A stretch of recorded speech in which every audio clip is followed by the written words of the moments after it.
आधुनिक युग में बच्चों को भी कार्य करना आना चाहिए। लड़के और लड़कियों को परिवार में सहयोग करना बराबर ज़रूरी है।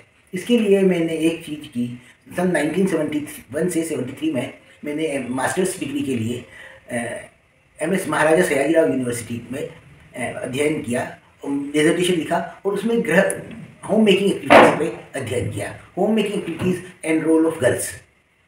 जबकि होम मेकिंग एक्टिविटीज़ का कॉन्सेप्ट वैसे वेस्टर्न है और घर के कार्य में बच्चों को भागीदारी लेने की जिम्मेदारी है। वहाँ पे तो विदेश में तो पुरुष और स्त्रियाँ घर के कार्य में बराबर के भागीदार होते हैं। आधा कार्य पुरुष करता है, आधा कार्य स्त्री करती हैं। और हमारे देश में यह कॉन्सेप्ट नहीं है।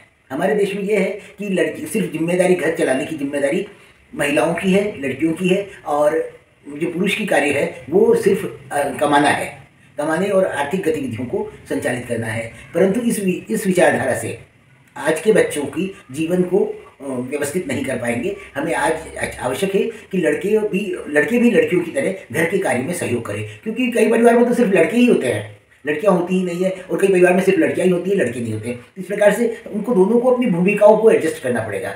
माता पिता को भी सहयोग की जरूरत होती है, और हमारे देश में तो माँ को तो बहुत ही सहयोग की जरूरत है। इसलिए हमें घरेलू कार्य में लड़के और लड़कियों का सहयोग बराबर भागीदारी आवश्यक है। ये मैं एक प्रश्न पूछूंगी भाई से कि आप बताएंगे कि आज के बच्चे कितना घर के कार्य में, जो 10वीं 12वीं तक पढ़ते हैं, वो कितना घरेलू कार्य करते हैं? हाँ, मैं क्यों करूँ कार्य? मतलब अभी तो मेरे घर वाले चाहते हैं कि मैं सिर्फ पढ़ाई करूँ।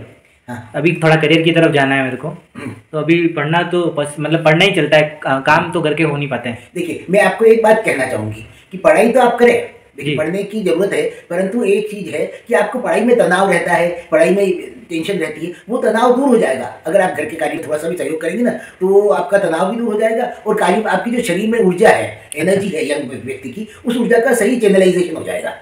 नहीं तो आप इधर उधर भटकते फिरेंगे, दौड़ते फिरेंगे, दोस्तों में इधर उधर जाएंगे।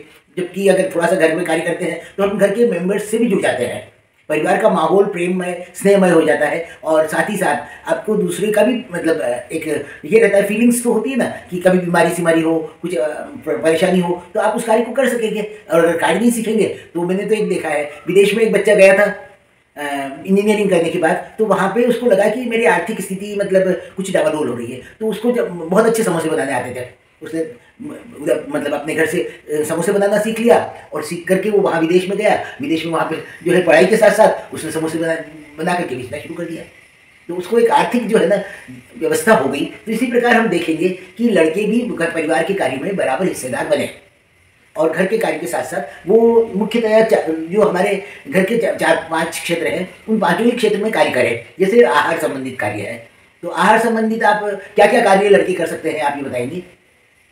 खाना बना सकते हैं। अगर अब जैसे आपने बताया है, उसके बाद सीख लेंगे आपकी बात मान के कि आने वाले टाइम में काम अच्छा होगा, थोड़ा तो तनाव भी दूर हो जाएगा। खाना बना सकते हैं, और मम्मी पापा की हेल्प कर सकते हैं। जैसे मम्मी नॉर्मली किचन में ही रहते हैं, तो उनकी हेल्प कर सकते हैं। और हो गया, घर की सफाई वगैरह हो गई, उसमें भी सफाई के बाद में चर्चा करेंगे। अच्छा। मैं आपको बताऊंगी कि जैसे सब्जी साफ करना है। अच्छा। अब आप पढ़ाई कर रहे हैं, पढ़ाई के साथ साथ सब्जी भी साफ कर दी बैठे बैठे, तो माँ को मदद मिल गई। सही बात है। तो इसी तरह से जो है, जैसे मान लीजिए डब्बे वगैरह व्यवस्थित नहीं है, तो थोड़ा सा व्यवस्था कर सकते हैं आप। हाँ। और बाजार से सामान खरीदने में, देखिए सामान की पहचान होना और सही खरीदारी करना, ये भी अपने आप में एक महत्वपूर्ण टास्क है।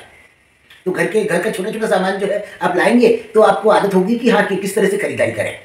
हमने तो मतलब बहुत बचपन से, मैं जब 5वीं 6वीं में पढ़ती थी तब घर में सब्जियाँ लाती थी, तो उस कारण से जो है हमारी सब्जी लाने की आदत होगी। इसी के अलावा एक चीज़ जो रसोई में कर सकते हैं कि रसोई के जो दूध वाले का हिसाब है, छोटे छोटे हिसाब है, वो आप रखना शुरू करें। अच्छा। लड़कों को जो है मतलब आपको फाइनेंशियल काम आना चाहिए, तो घर में खर्चा आए तो मालूम है आपको, परंतु व्यय की आपको जानकारी नहीं है।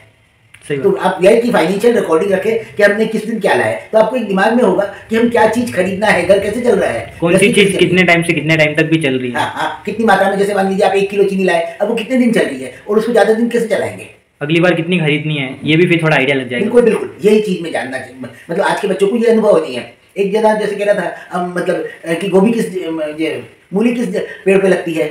हाँ, तो ये चीज है कि मूली और गाजर अगर पेड़ पे लगेंगे, आलू, तो मतलब जमीन में क्या होगा। सही बात। तो ये जानकारी होगी उसको, मतलब व्यक्ति को, कि हमें कहाँ क्या चीज संसार में उपलब्ध है। पढ़ने वाले छात्रों को आत्मनिर्भर बनना होगा, और आत्मनिर्भर बनने के लिए उन्हें अपने वस्त्रों की देखभाल तो आनी ही चाहिए। उनके वस्त्र को धोना मतलब जो है सामान्यतः धोना हमारे देश में प्रेस करना, और उसके अलावा जो है उनको देखरेख करना, उनकी छोटा मोटा टाँका लगाना भी आना चाहिए, ताकि कहीं भी वो दूसरे पर निर्भर न रहे, उन इतना आत्मनिर्भर बन जाए कि उनके वस्त्रों की वो देखभाल स्वयं कर सके। इसी के साथ साथ उनको क्या करना चाहिए कि घर के लोगों के वस्त्रों में भी सहयोग करना चाहिए। उनके वस्त्रों को चयनित कर मतलब खरीदारी करते हैं तो बच्चों को साथ जाके देखना चाहिए कि किस प्रकार के कपड़े उपलब्ध हैं। अगर बच्चों को कपड़े का ज्ञान नहीं है तो वो हर कोई भी कपड़े उठा लाएंगे। विदेश जब बच्चे बाहर पढ़ते हैं तो उनको इच्छा होती है कि माँ और पिताजी के लिए कुछ कपड़े ले जाएँ, छोटी बहन के लिए कुछ बाहर ले जाएँ, तो वो फिर उनको मालूम ही नहीं रहेगा कि किस प्रकार से खरीदारी करनी है, तो वो उल्टी सीधी चीज़ें ही उठा के ले आएंगे। इस प्रकार वस्त्रों का ज्ञान भी बहुत जरूरी है। वस्त्र अगर ज्ञात होंगे तो मतलब वो बच्चा जो है अच्छी तरह अपना जीवन यापन कर सकता है। आप बताएंगे कि आप वस्त्र में क्या क्या कार्य करते हैं, मतलब आज की पीढ़ी क्या सोचती है? भाई सिद्धार्थ ये बताता है। नॉर्मली तो ये होता है कि कपड़े लेने के लिए हमेशा मम्मी के साथ ही जाते हैं कि मम्मी जो बताए कि क्वालिटी की अभी इतनी पहचान नहीं है कि किस तरह के कपड़े खरीदने हैं। अब जैसे आपने बताया है तो अगली बार ध्यान रखेंगे कि किस तरह से कपड़े लेने हैं, कपड़ा सही है या नहीं है, सही क्वालिटी का है, प्राइस कैसे उनसे मोल भाव करना है, ये हो गया। एक पहचान करने की जो चीज़ होती है वो सीख सकते हैं, जैसे आपने बोला अभी, तो ध्यान रखेंगे अगली बार।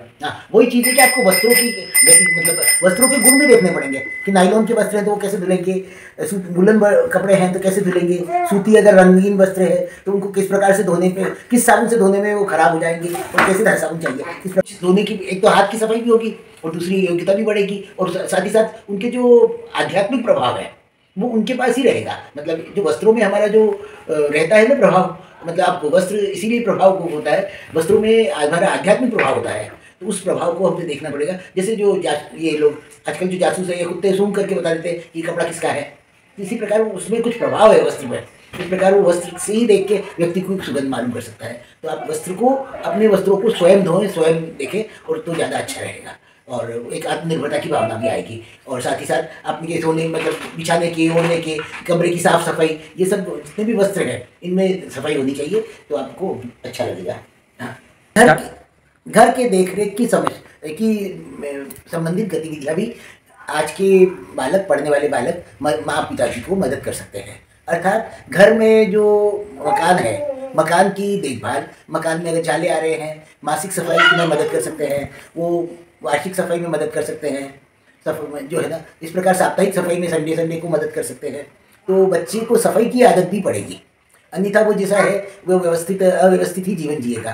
तो इस प्रकार उनको साफ सफाई का आदत होनी चाहिए, और साथ ही साथ उन्हें सजावने की भी कॉन्सेप्ट होना चाहिए, मतलब कि क्या चीज़ सुंदर लग रही है, क्या चीज़ बदसूरत लग रही है। तो अगर उसको ये कॉन्सेप्ट होगा सौंदर्य का या व्यवस्था का, तो उसको वो अपने जीवन को व्यवस्थित कर पाएगा। तो घर की व्यवस्थाओं में ध्यान देना पड़ेगा। उसे मालूम होना चाहिए घर के जो साधारण उपकरण हैं वो कहाँ से आते हैं, कैसे आते हैं, उनकी क्या क्या मेंटेनेंस जरूरी है, मेंटेनेंस के लिए वो क्या कर सकते हैं। देखिए, माँ तो मेंटेनेंस के लिए जाएगी नहीं, तो उनको मेंटेनेंस करने का बिजली बिल, पानी बिल, इस तरह से सारे जो कार्य है उसको जानकारी होनी चाहिए कि हमारे घर में क्या क्या कार्य हो रहे हैं और उसको हम किस प्रकार से व्यवस्थित कर सकते हैं। मतलब माँ बाप को, माता को, पिता को मदद करके आप सारा कार्य सही रूप से करवाएं, उनके जो कठिनाइयाँ हैं उनको दूर करें। और आज के लड़के, मतलब आज जो आप बच्चे हैं, वो कल जाकर के आप मतलब पिता बनेंगे, पति बनेंगे, और इस प्रकार आपको पति और पिता का दायित्व मालूम होना चाहिए कि हम क्या रोल करेंगे और कैसे करेंगे। तो हमें समाज में ये जरूरी है, इसीलिए हम चाहते हैं कि आज की युवा पीढ़ी घर के कार्य में सहयोग करे।